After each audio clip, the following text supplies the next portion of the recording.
নমস্কার, মাতৃভূমি লোকালের আরও একটি নতুন ভিডিওতে সবাইকে স্বাগতম। দিন শুরু করছি নর্মদা নদীর পাশের একটি আশ্রম থেকে। গতকাল রাত্রে আমরা এই আশ্রমটিতে ছিলাম। এটি হচ্ছে একটি রাম মন্দির। এই যে রাম মন্দিরটা, আর আমরা এইখানে গতকাল রাত সন্ধেবেলা পৌঁছেছিলাম 6টা নাগাদ। এখানে আমরা অভুক্ত অবস্থায় এসেছিলাম। তো এখানে অভুক্ত অবস্থায় আসার পর আমরা সঙ্গে সঙ্গে এনাদেরকে বললাম যে কিছু খাবার পাওয়া যাবে। আমরা 5 জন মিলে আছি, সারাদিন কিছু খাইনি। তারা সঙ্গে সঙ্গে আমাদেরকে গরম গরম ভাত রুটি রান্না করে দিয়েছে। খুব সুন্দরভাবে আমাদের অতিথি আপ্যায়ন করেছিল। তো আমাদের সাইকেলগুলোকে দেখাচ্ছি, এই যে আমাদের সাইকেলগুলো।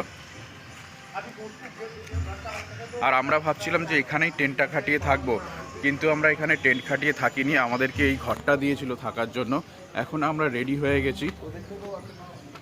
এই ঘরটা দিয়েছিল আমাদেরকে থাকার জন্য। এই ঘরে আমরা সবাই মিলে ছিলাম। তো এখন আমরা রেডি হয়ে গেছি। এখন রেডি হয়ে আমরা বেরোবো অমরকণ্টকের দিকে। অমরকণ্টক এখান থেকে মোটামুটি 230 কিলোমিটারের মতো। তো আজকে ধীরে ধীরে অমরকণ্টকের দিকে এগিয়ে চলবো।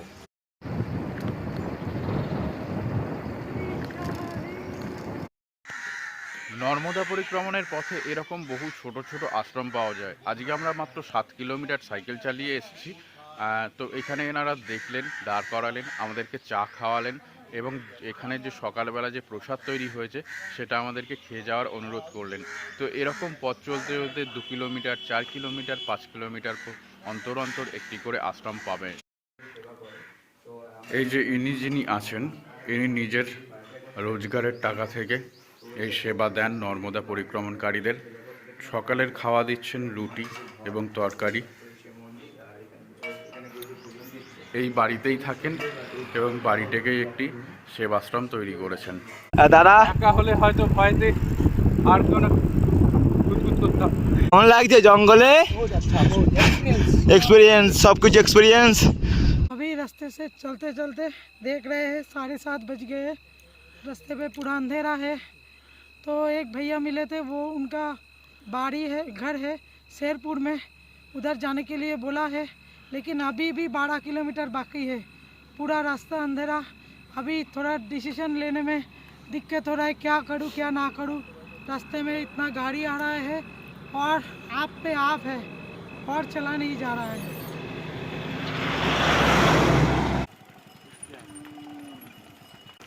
हटो बच्चों हटो।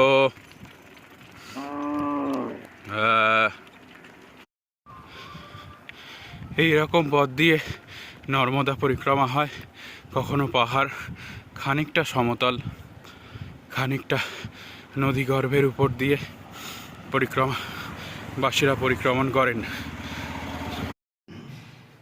আমরা অমরকণ্টক যাওয়ার আগে 150 কিলোমিটার আগে একটি ধর্মশালায় রয়েছি।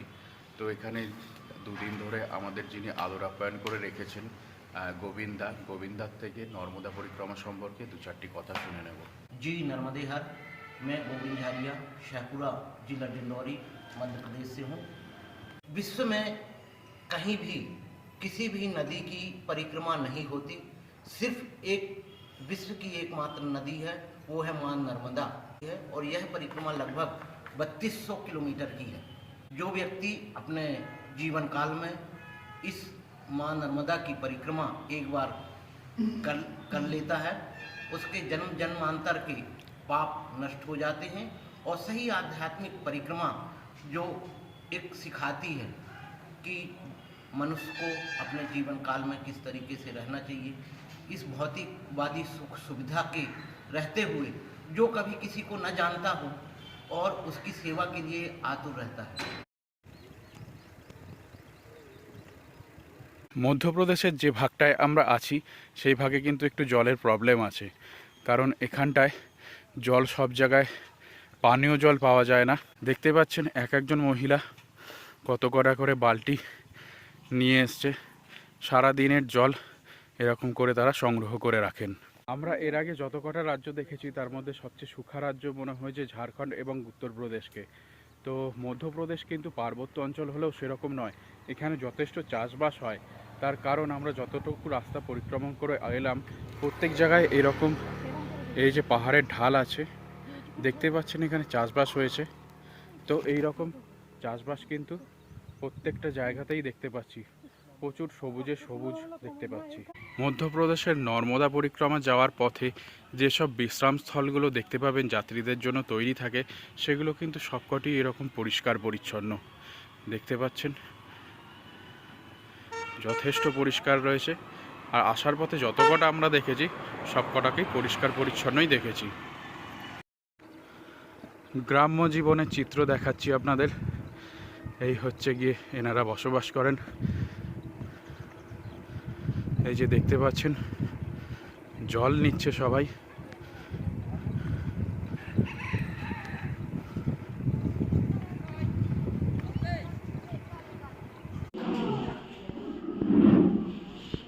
पेट से सिर्फ ऑक्सीजन, खाना और पानी नहीं आता, और भी बहुत सारा चीज आता है जो हम डेली लाइफ में यूज करते हैं। और आज एक लंबी लड़ाई लड़ी जाने की हमारी ये प्रक्रिया। बहुत बहुत धन्यवाद।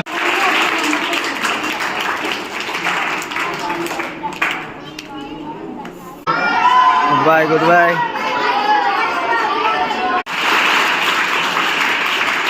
बहुत बहुत धन्यवाद।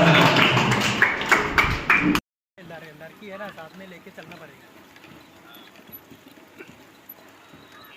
क्योंकि हैप्पी होली सर। আমরা ডিন্ডোরি পৌঁছে গেছি। তো এখানে দেখতে পাচ্ছেন সবাই আছে। তো এরা আমাদের খাওয়া দাওয়ার থাকার ব্যবস্থা করে দেবেন। হ্যাপি হোলি ভাইয়া। हैप्पी होली भैया। अंकल को भी ले लो यार। কালকে রাত্রে আমরা বৈভব দাদার বাড়িতে এসেছিলাম। তো ম্যাডাম আছেন না, কাকিমা আছেন।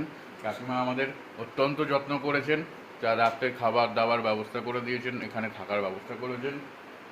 আমরা সবাই মিলে খুব আনন্দ পেয়েছি। স্যার ছিলেন, এখন উনি বেরিয়ে গেছেন চাকরি সূত্রে।